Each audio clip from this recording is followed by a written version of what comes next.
आज मैं जगन्नाथ जी के बारे में एक कथा सुनाता हूँ, जिसमें एक बार जगन्नाथ जी उनके भक्त थे, तो इन्होंने कहा कि एक काम करो, यहाँ पे ना एक कटहल खाने की मन करता है और यहाँ पे ना बहुत बड़ा बागान है मंदिर के पास में किसी का, चलो रात को चलते हैं तो वहाँ से हम कटहल खा के आते हैं। तो भक्त ने बोला, भगवान ऐसे मत करो, वहाँ पे ना चौकीदार होता है और वहाँ पे सब गार्ड होते हैं और हम जाके चोरी करके क्यों खाएंगे, आप तो ऐसे भी खा सकते हैं। तो फिर भगवान ने कहा कि आपको पता नहीं है, अब तो मेरा मन कर रहा है, तो मुझे कोई देगा नहीं देगा, तो अब चलो रात को चलते हैं।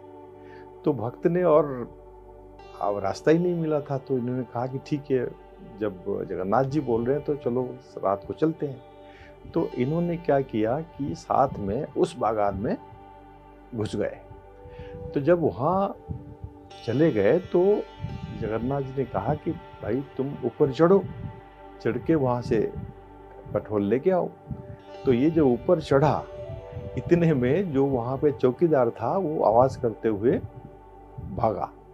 जैसे भाग के इसकी तरफ आया तो जो पेड़ के ऊपर जो भक्त था, तो उसने वहाँ से पेड़ से कूद के भागा। जब नीचे आके देखा कि जगन्नाथ जी वहाँ पे है ही नहीं, तो फिर वो देखा कि जगन्नाथ जी भागे भागे जा रहे हैं। तो फिर ये उनके पीछे पीछे आके मंदिर तक पहुँचे। तो जब मंदिर में पहुँचे तो वहाँ लक्ष्मी खड़े हुए थे मंदिर में। तो इन्होंने लक्ष्मी जी को देख के वहीं पे दोनों खड़े रह गए। तो जगन्नाथ जी वहाँ पे लक्ष्मी जी के सामने वो अपने पैर की जो अंगूठा है वो नीचे लाइन खींचते रहे। तो इतने में लक्ष्मी जी बड़ा गुस्से से बोलने लगे कि आपका ऐसे क्या ज़रूरत थी कि आपको रात को जाना है। तो देखा कि जगन्नाथ जी बिल्कुल कपड़े फटे हुए हैं और जैसे कि मतलब चोर जैसे भाग के आता है तो ऐसे हुए, और नीचे देख रहे हैं।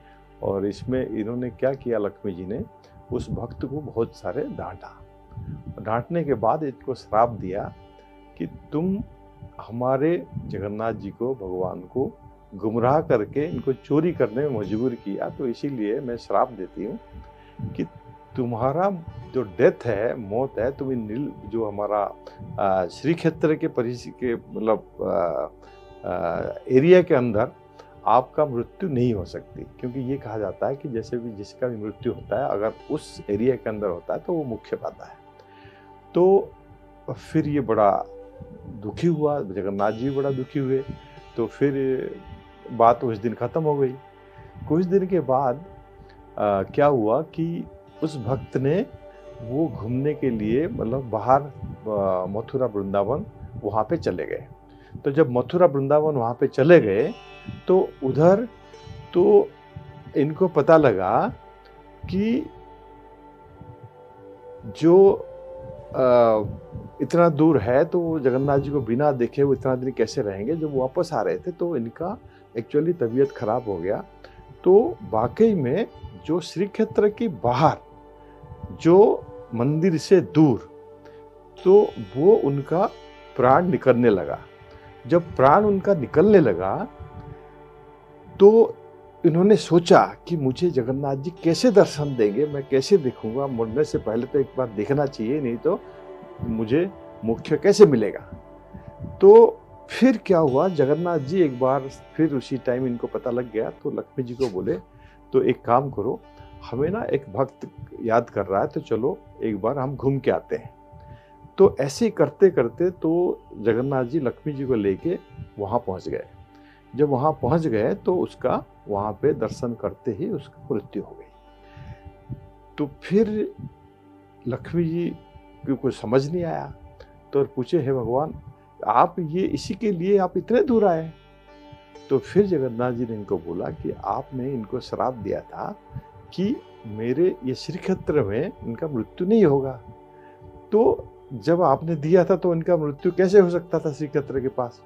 तो इसीलिए वो मुझे बिना देखे वो मोक्ष प्राप्ति नहीं हो सकता था। तो जब इनका मृत्यु का समय आया तो मैं ही जब आ गया तो श्री क्षेत्र अपने आप उनके पास ही आ गया, तो इसीलिए उनका मृत्यु हो गई और मोक्ष मिल गया इनको। तो फिर लक्ष्मी जी को बड़ा पश्चाताप हुआ और फिर ये, तो इसीलिए कहते हैं कि भगवान हमेशा भक्त की भगवान होते हैं। भक्त का अगर श्रद्धा होगा, भक्त की अगर वाकई में वो भगवान जो है भाव के होते हैं, तो इसीलिए जगन्नाथ हमेशा भक्त के ही होते हैं। और भक्त कैसा ही है कि मतलब भक्त का जो भक्ति जो है जैसा होगा, भगवान उसके लिए हमेशा ऐसे ही रहते हैं। तो इसीलिए दोस्तों, ये आप हमेशा स्वस्थ रहिए, खुश रहिए और हमेशा हंसते रहिए।